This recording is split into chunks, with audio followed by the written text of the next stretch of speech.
Hello दोस्तों, मैं Shiva sir आप सभी प्रिय विद्यार्थियों का अपने YouTube चैनल लियांस कंपटीशन में स्वागत करता हूं।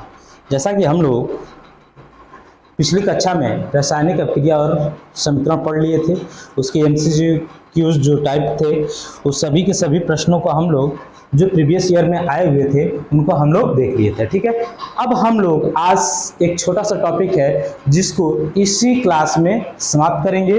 ठीक है, तो आइए चलिए हम लोग थोड़ा सा क्लास को आगे लेके चलते हैं। ठीक है, और जो भी वीडियो आपको मिल रहा है ये विगत प्रीवियस ईयर क्वेश्चन से रिलेटेड जो भी प्रश्न आए हुए हैं और आने की प्रबल संभावना है, तो उन प्रश्नों को इस MCQs ऑब्जेक्टिव टाइप प्रश्न लिए जा रहे हैं। ठीक है, तो आपको थोड़ा सा बढ़िया से इसको कर लेना है जिससे आपके एग्जाम में क्वेश्चन फंसने की प्रबल संभावना है। ठीक है, तो चलिए पहले हम लोग थ्योरी और कॉन्सेप्ट जो है इसको पढ़ लेते हैं। तो आज का जो लेसन है हम लोग का उत्प्रेरक एवं उत्प्रेरण, ठीक है, कैटलिस्ट एंड कैटालिसिस। ठीक है, आज का लेसन ये है। ठीक है, तो चलिए हम लोग शुरू करते हैं। अगला प्रश्न, अगला एक मोटिवेशन है कि कोशिश करें कि सफल व्यक्ति न बने। कोशिश करें कि सफल व्यक्ति न बने।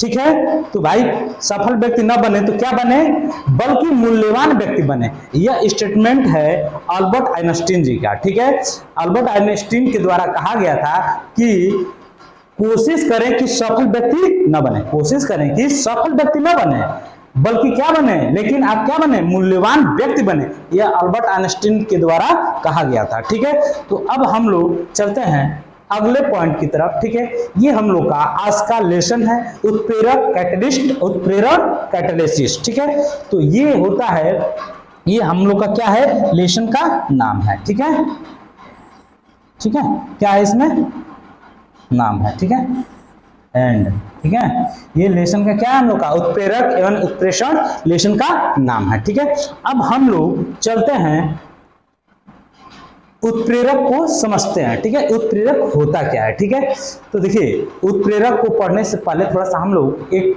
एग्जाम्पल के माध्यम से उसको समझते हैं कि उत्प्रेरक होता क्या है। ठीक है, जब किसी दो लोगों के बीच में, जब मतलब क्या हो कि जब दो उत्प्रेरकों के बीच में, दो अभिकारकों के बीच में, ठीक, एक ऐसे पदार्थ का आवागमन हो जाए जो क्या करे, उनके प्रभाव को क्या करे, बढ़ा दे या घटा दे, मतलब परिवर्तित कर दे। ठीक है, तो वो क्या कहलाता है, उत्प्रेरक कहलाता है। ठीक है, तो आइए हम लोग परिभाषा के माध्यम से समझते हैं। ठीक है,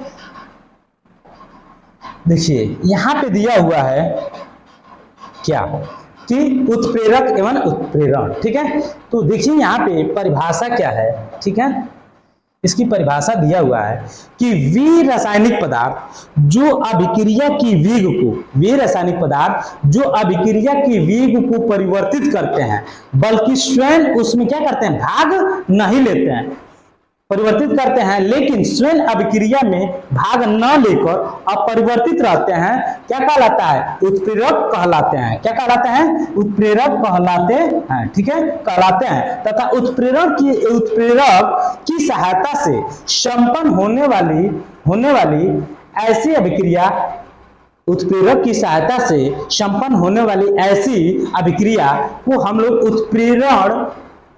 उत्प्रेरण कहते हैं। ठीक है, कहलाती है। ठीक है, समझ में आ गया।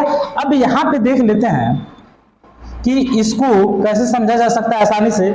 जब एक रसगुल्ला एक रसगुल्ली के बीच में कोई दूसरा रसगुल्ला या रसगुल्ली इंटर कर जाता है तो वह दूसरा या बाहरी रसगुल्ला या रसगुल्ली जो एंट्री करती है दो रसगुल्लों के बीच में, तो उसमें क्या होता है, जो बाहरी रसगुल्ला रसगुल्ली होते हैं वही उत्प्रेरक का कार्य करते हैं। समझ में आ गया कि जब एक रसगुल्ला एक रसगुल्ली के बीच में कोई दूसरा रसगुल्ला या रसगुल्ली आ जाता है तो आने वाला रसगुल्ला या रसगुल्ली वो क्या कहलाते हैं, उत्प्रेरक कहलाते हैं। तो मतलब इससे आप समझ सकते हैं, जब बाहरी उत्प्रेरक, जब अभिक्रिया में कोई बाहरी उत्प्रेरक कार्य करने लगे, कोई बाहरी पदार्थ कार्य करने लगे तो वह क्या कहलाता है, बाहरी पदार्थ उत्प्रेरक की तरह कार्य करने लगता है। तो समझ में आ गया होगा।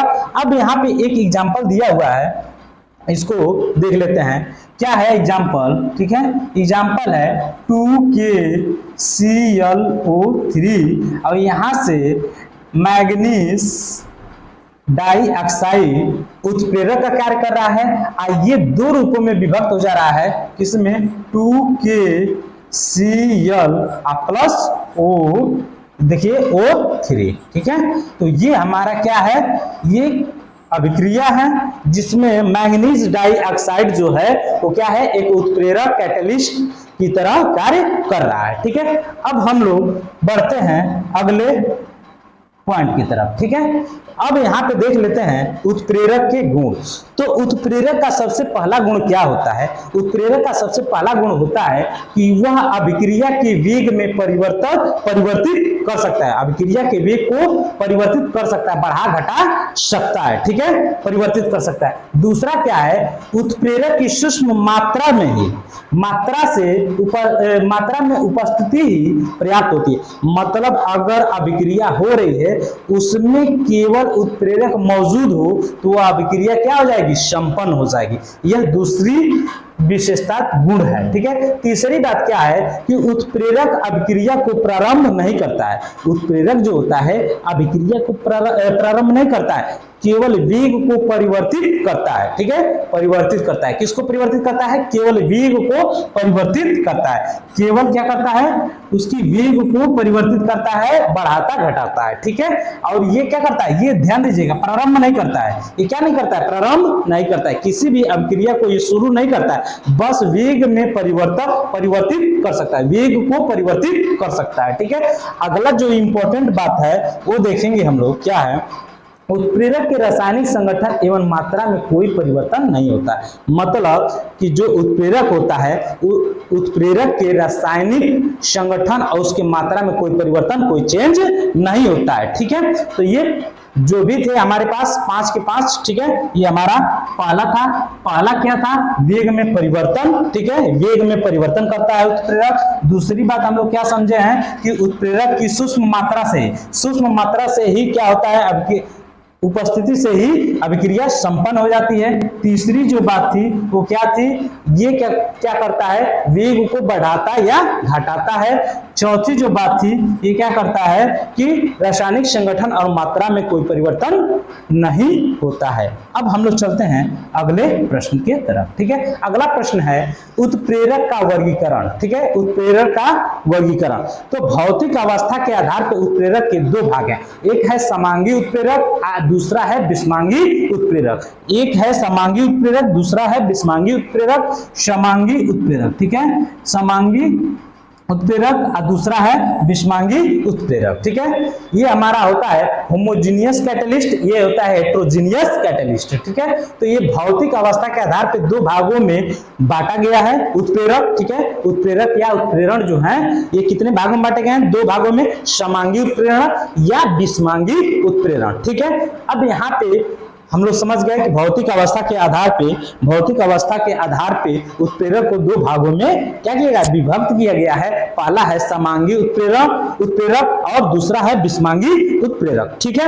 अब हम लोग डिस्कस कर लेते हैं इसके बारे में, ठीक है, इसके बारे में। तो सबसे पहले आता है हम लोग के पास क्या, समांगी उत्प्रेरक। तो समांगी जो उत्प्रेरक होता है वह क्या होता है, ठीक। तो अभिक्रिया, अभिकारक वह उत्पाद, अभिकारक और उत्प्रेरक के बीच, अभिकारक व उत्प्रेरक दोनों की भौतिक अवस्था जब समान होगी, जब दोनों की भौतिक अवस्था समान होगी तो ऐसी अभिक्रिया को हम लोग क्या कहेंगे, समांगी उत्प्रेरक कहेंगे। मतलब यहाँ पे समांगी जो उत्प्रेरक होता है इसमें क्या होगी, अगर भौतिक अवस्था क्या होगी,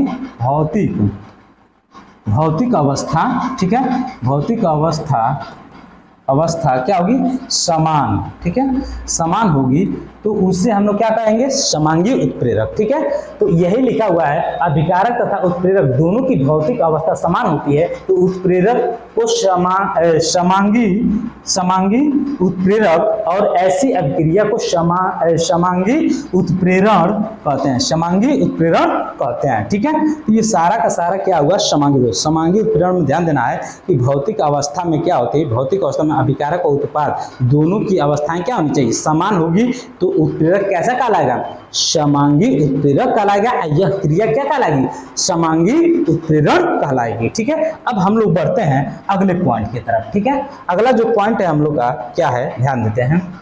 दूसरा होगा विषमांगी। ठीक है, तो विषमांगी में क्या होगा, देखिए विषमांगी को समझ लेते हैं कि जिन अभिकारक और जो अभिकारक और उत्पाद होते हैं, उत्प्रेरण होते हैं, दोनों की भौतिक अवस्थाएं क्या होंगी, अलग अलग होंगी। ठीक है, तो उत्प्रेरण क्या होगा कि इसमें क्या होगी, भौतिक अवस्था। ठीक है, भौतिक अवस्था, भौतिक, ठीक है, अवस्था, भौतिक अवस्था क्या होगी, अलग अलग होगी, अलग अलग अलग अलग हो। ठीक है, तो जिस अभिकारक, ठीक है, अभिकारक और उत्प्रेरक में दोनों की भौतिक अवस्थाएं क्या होंगी, अलग अलग होंगी, अलग अलग होंगी, उसे क्या कहेंगे, विषमांगी उत्प्रेरक। यह क्रिया क्या कहलाएगी, विषमांगी उत्प्रेरण कहलाएगी। ठीक है, तो यहाँ पे देख लेते हैं इसकी परिभाषा। जब अभिकारक, ठीक है, जब अभिकारक और उत्प्रेरण भिन्न भिन्न भौतिक अवस्था में होते हैं, ठीक है, तो ऐसे उत्प्रेरक को विषमांगी उत्प्रेरक और ऐसे अभिक्रिया को विषमांगी उत्प्रेरक, विषमांगी उत्प्रेरण कहते हैं। ठीक है, तो ये बात आपको ध्यान देंगे, विषमांगी उत्प्रेरण होगा तो भौतिक अवस्था अलग अलग होगा, और समांगी उत्प्रेरण उत्प्रेरक होगा तो उसमें भौतिक अवस्था समान होगी। ठीक है, ये आपको समझ में आ गया होगा।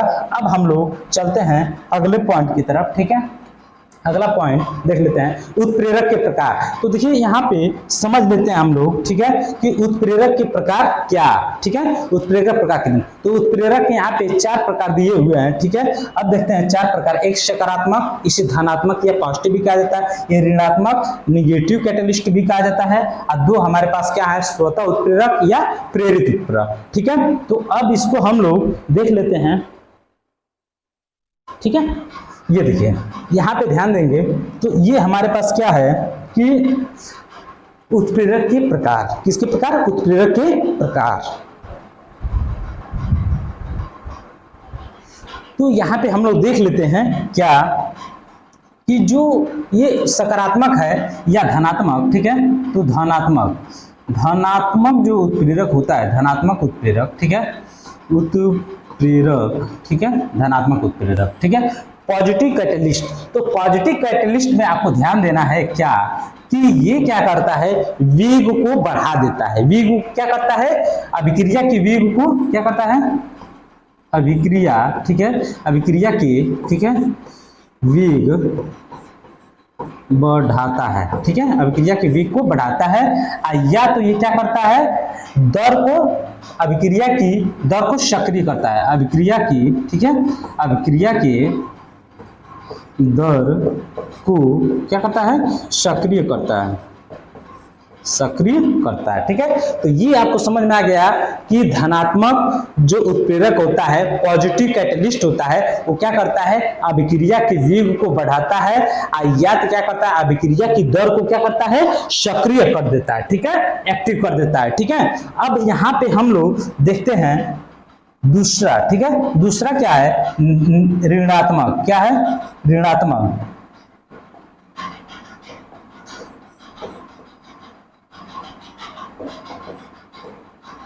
यहां पे देख लेते हैं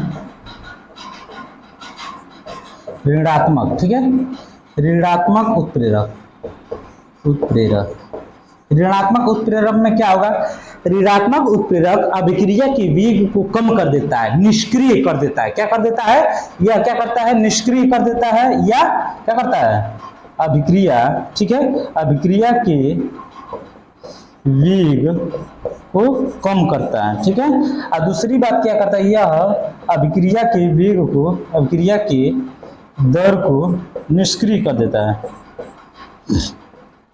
निष्क्रिय, ठीक है, निष्क्रिय कर देता है। तो ऋणात्मक में आपको समझ में आ गया, यह अभिक्रिया के वेग को कम कर देता है, निष्क्रिय कर देता है। लेकिन जब धनात्मक उत्प्रेरक होता है तो उसमें अभिक्रिया के वेग को बढ़ा देता है, और वो क्या करता है, सक्रिय करता है, अभिक्रिया की दर को सक्रिय कर देता है। दोनों एक ही बात है, सब एक ही बात है। ठीक है, तो ये समझ में आ गया।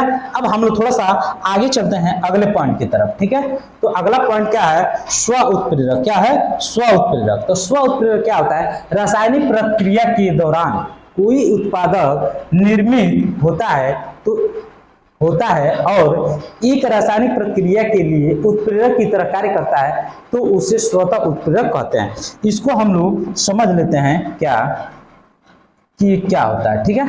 देखते हैं, तो कोई अभिक्रिया, ठीक है, किसी अभिक्रिया में कोई उत्पाद उत्प्रेरक की तरह कार्य करे, किसी अभिक्रिया में कोई उत्पाद किसके तरह कार्य, उत्प्रेरक की तरह कार्य करे तो वह क्या कहलाएगा, स्वतः अभिक्रिया कहलाएगा, ठीक है।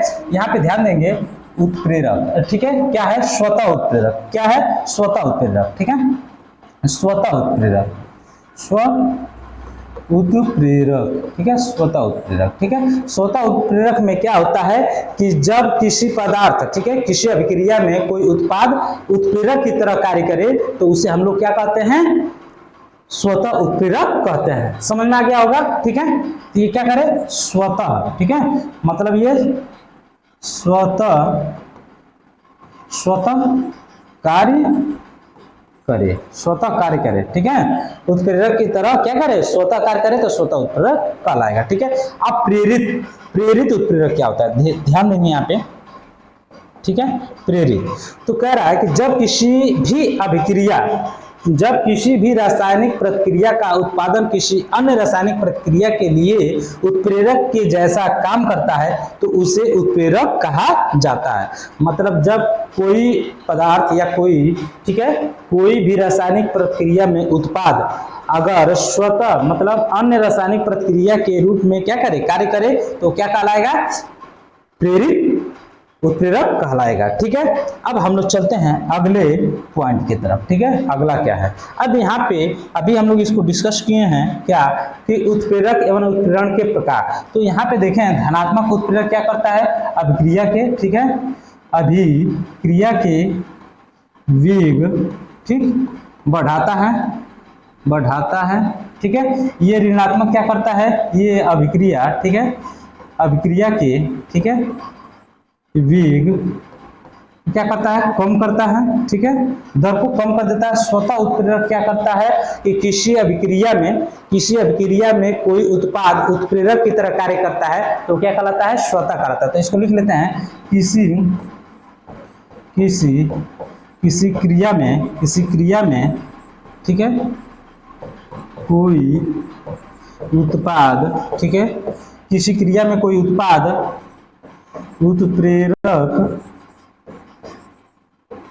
उत्प्रेरक का कार्य करे तो उसे हम लोग क्या कहते हैं, स्वतः उत्प्रेरक कहते हैं, ठीक है। और जैव उत्प्रेरक में क्या होता है, जैव उत्प्रेरक वो होता है जो जीवों में होने वाली क्रियाएं होती हैं वो क्या कहलाता है, जैव उत्प्रेरक कहलाता है। जो जीवों के द्वारा होने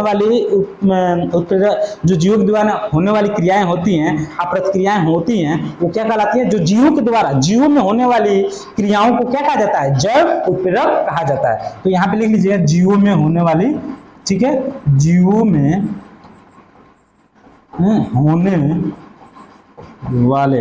वाले क्रिया, ठीक है, जीवों में होने वाली क्रिया को क्या कहता है, जैव उत्प्रेरक कहता है, ठीक है। जैसे लार वाला, ठीक है, एमाइलेज, ठीक है, शक्कर ओकरा, ठीक है। तो ये सभी के सभी क्या है, मतलब जैव उत्प्रेरक के अंतर्गत आते हैं, ठीक है। अब हम लोग डिस्कस करेंगे अगले पॉइंट को, ठीक है। अगला पॉइंट क्या है, धनात्मक। मैं आपको बता दिया कि धनात्मक क्या है, ऐसे उत्प्रेरक जो प्रक्रिया के वेग को क्या करते हैं, वृद्धि कर देते हैं। ऐसे उत्प्रेरक जो अभिक्रिया के वेग में वृद्धि कर देते हैं वो क्या कहलाते हैं, धनात्मक उत्प्रेरक कहलाते हैं। अगला देख लेते हैं ऋणात्मक। तो ऐसे उत्प्रेरक जो अभिक्रिया के वेग में क्या करते हैं, कमी कर देते हैं, वो ऋणात्मक उत्प्रेरक कहलाते हैं। अगला जो है, अगला देख लेते हैं स्वतः अभिक्रिया के दौरान, ठीक है। अभिक्रिया के दौरान क्या होगा, अभिक्रिया के दौरान बनने वाला उत्पाद स्वयं उत्प्रेरक की भांति कार्य करने लगता है तो इस प्रकार की अभिक्रिया को हम लोग क्या कहते हैं, स्वतः उत्प्रेरक कहते हैं, ठीक है। अब अगला क्या है हम लोग का, जैव उत्प्रेरक अभिक्रियाओं में भाग लेने वाले उत्प्रेरक को जैव उत्प्रेरक या एंजाइम उत्प्रेरक एंजाइम भी कहा जाता है। ठीक है, इसको एक बार समझ लीजिएगा कि क्या है कि जैविक अभिक्रियाओं में भाग लेने वाले, देखिए जैविक अभिक्रियाओं में भाग लेने वाले उत्प्रेरक को जैव उत्प्रेरक या एंजाइम कहा जाता है। क्या कहा जाता है? जैव उत्प्रेरक या एंजाइम कहा जाता है। ठीक है, अब अगले पॉइंट की तरफ हम लोग चलते हैं। अब आता है उत्प्रेरक विष। तो उत्प्रेरक विष जो होता है इसको समझेंगे हम लोग। ठीक है, इससे रिलेटेड प्रश्न एग्जाम में आते हैं। ठीक है, उत्प्रेरक जो विष है ये इंपॉर्टेंट है, इससे एग्जाम में प्रश्न आए हुए हैं। ठीक है, तो ये क्या है? वे पदार्थ जिन्हें अभिक्रिया मिश्रण में मिलाने पर उत्प्रेरक की क्रियाशीलता क्या हो जाती है? कम हो जाती है, उत्प्रेरक विष कहलाता है। मतलब क्या होगा? उत्प्रेरक विष का मतलब जिसकी क्रियाशीलता क्या हो जाएगी? जिसकी क्रियाशीलता क्या होगी? क्रियाशीलता कम हो जाए, ठीक है, शीलता, ठीक है, क्रियाशीलता क्या हो? कम हो जाए। जिस उत्प्रेरक की क्रियाशीलता कम हो जाएगी, उत्प्रेरक की क्रियाशीलता कम हो जाए तो वह क्या कहलाएगा? वह पदार्थ उत्प्रेरक विष कहलाएगा। मतलब जिस पदार्थ की क्रियाशीलता क्या हो जाएगी? जिस उत्प्रेरक की क्रियाशीलता कम हो जाए वो क्या कहलाएगा? उत्प्रेरक विष कहलाएगा। ठीक है, तो ये देखिए यहाँ पे उत्प्रेरक विष होता है। ठीक है, उत्प्रेरक विष मतलब समझ गए। उत्प्रेरक विष में आपको क्या समझ में आया कि यह क्रिया निरोधक भी होता है। ये क्या होता है? क्रिया निरोधक भी होता है। ठीक है, तो इसको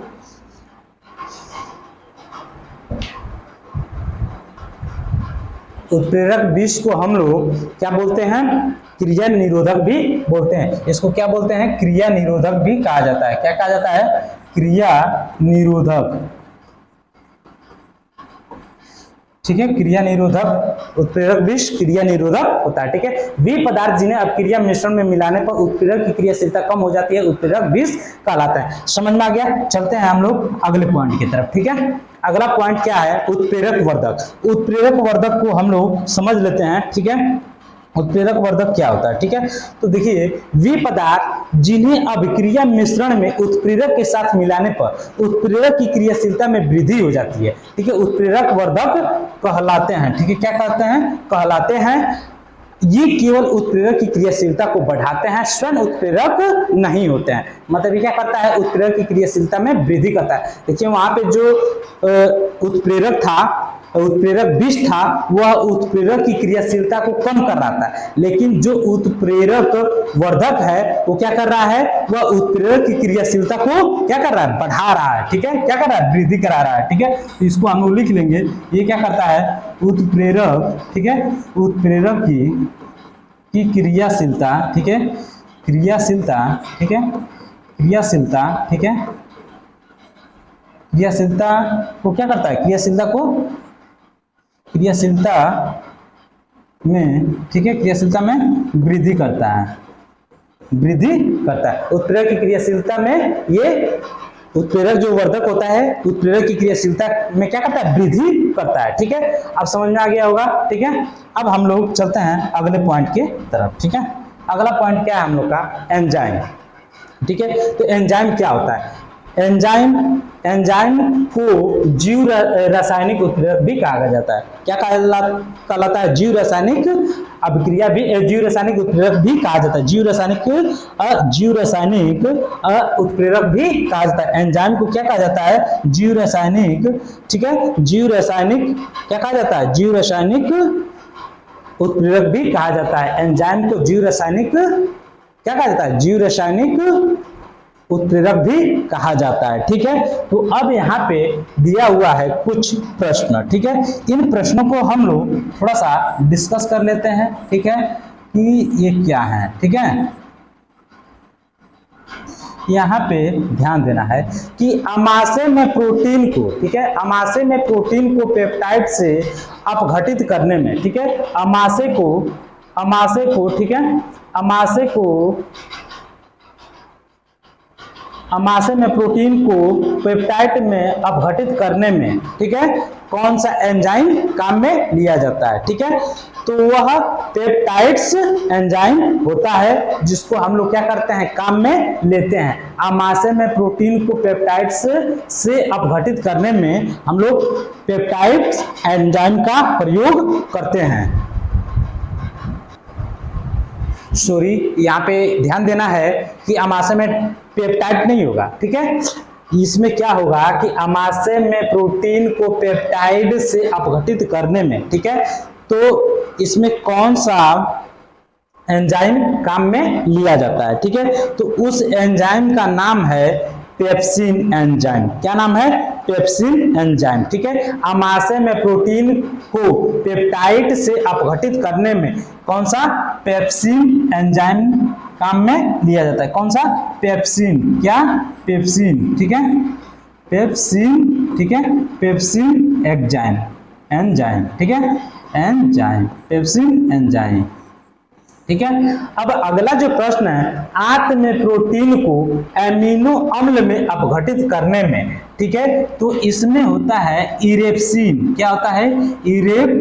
ठीक है, erepsin, erepsin enzyme, erepsin enzyme, ठीक है, इरेप्सिन एंजाइम,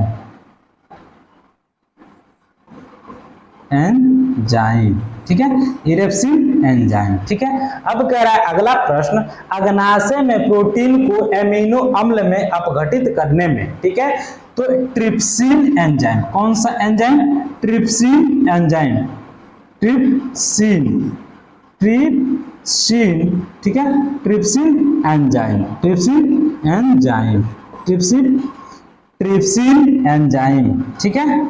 अगला जो प्रश्न है वो क्या है? मानव लार में स्टार्च को ग्लूकोज में परिवर्तित करने में, ठीक है, टाइलिन एंजाइम। कौन सा एंजाइम? टाइलिन, टाइलिन, ठीक है, टाइलिन एंजाइम, ठीक है, टाइलिन एंजाइम, ठीक है, टाइलिन एंजाइम, ठीक है। तो एक बार इसको देख लेते हैं हम लोग, ठीक है। यहाँ पे ध्यान दीजिएगा कि अमाशय में प्रोटीन को पेप्टाइड से अपघटित करने में पेप्सिन एंजाइम, आंत में प्रोटीन को एमिनो अम्ल में अपघटित करने में इरेप्सिन एंजाइम, अग्नाशय में प्रोटीन को एमिनो अम्ल में अपघटित करने में ट्रिप्सिन एंजाइम, ठीक है। मानव लार में स्टार्च को ग्लूकोज में परिवर्तित करने में टाइलिन एंजाइम, ठीक है। अब हम लोग का अगला जो प्रश्न है, ग्लूकोज से एथिल अल्कोहल बनाने में, तो ग्लूकोज से एथिल अल्कोहल बनाने में हम लोग किस एंजाइम का प्रयोग करते हैं? ग्लूकोज से एथिल अल्कोहल बनाने में किस एंजाइम का प्रयोग करते हैं? तो जाइमेज। किसका? जाइमेज, ठीक है, जाइमेज एंजाइम का। किसका? जाइमेज एंजाइम, एंजाइम, ठीक है। अब अगला है स्टार्च से माल्टोस के बनाने में, स्टार्च से माल्टोस को बनाने में किस एंजाइम का प्रयोग होता है, ठीक है। तो अगला प्रश्न क्या है? स्टार्च से माल्टोस को बनाने में किस एंजाइम का प्रयोग करते हैं, ठीक है। तो ये डाइस्टेज एंजाइम का प्रयोग किया जाता है। अगला क्या है कि स्टार्च से माल्टोस के बनाने में हम लोग किसका प्रयोग करते हैं? डाइस्टेज,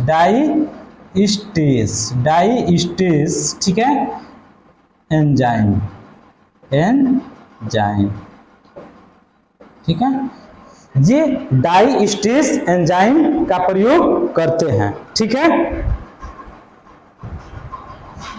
तो अगला प्रश्न है, गन्ने की शर्करा से सिरके के निर्माण में, गन्ने की शर्करा से सिरके का मतलब गन्ने की शक्कर से सिरके के निर्माण में, गन्ने की शक्कर से सिरके के निर्माण में, तो इसमें किसका प्रयोग होता है? इसको ध्यान देंगे हम लोग।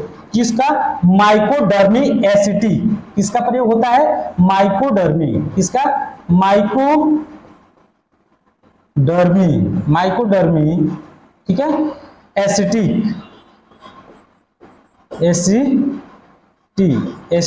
ठीक है, किसका प्रयोग होता है? एसिटी। अगला जो प्रश्न है हम लोग का, गन्ने की शर्करा से ग्लूकोज और फ्रक्टोज बनाने में, ठीक है, इनवर्टेज,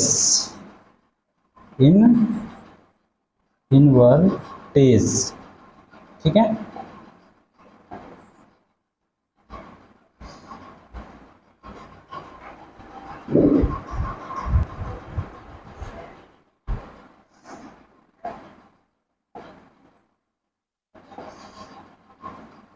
इन्वर्टेस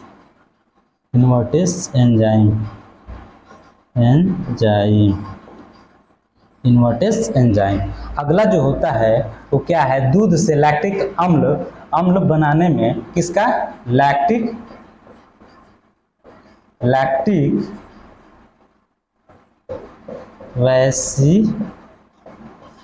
वैसिल, ठीक है, लैक्टिक वैसिली का प्रयोग किया जाता है। ठीक है, तो मिलते हैं हम लोग अगले वीडियो में। अब इसका अगले वीडियो में हम लोग एमसीक्यूज करेंगे। मिलते हैं अगले वीडियो में। Thank you watching for video. Thank you.